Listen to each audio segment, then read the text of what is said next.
बघतोय 17 जागा या ठिकाणी आहेत. या 17च्या 17 जागांवर विजय हा महायुतीचाच होणार आहे.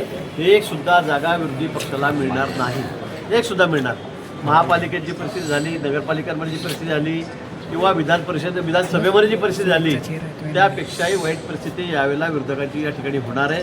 लोकांचा विश्वास महायुतीवर आहे, देवेंद्रजींवर आहे, शिंदेसाहेबांवर आहे, सुमित्राताईंवर आहे आणि देशामध्ये माननीय मोदीजी, अमित भाई यांच्यावर आहे. आणि त्यामुळे आपण बघा 17च्या 17 जागा महायुतीच या ठिकाणी जिंकेल.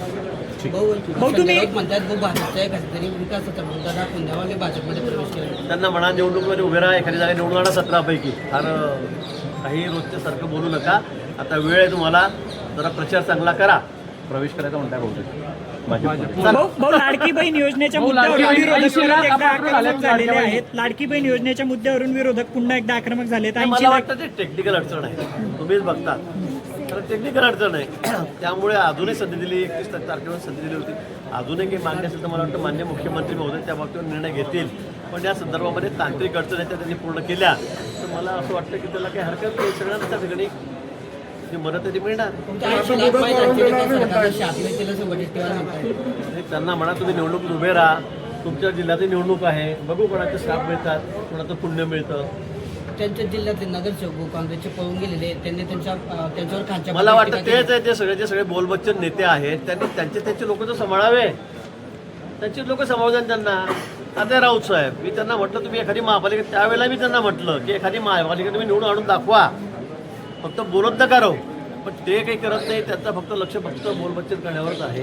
कुठे ते फील्डवर जात नाही, लोकांमध्ये जात नाही, कुठे त्याला जो मतं मागत नाही. सकाळ झाली की वाटेल ते तोंडात ते बोलायचं, मोदीजींवर वाटेल तशा भाषेमध्ये टिप्पणी करायची, त्याच्यानंतर देवेंद्रजींवर बोलायचं, शिंदे साहेबांवर बोलायचं. याशिवाय त्यांना येतं काय?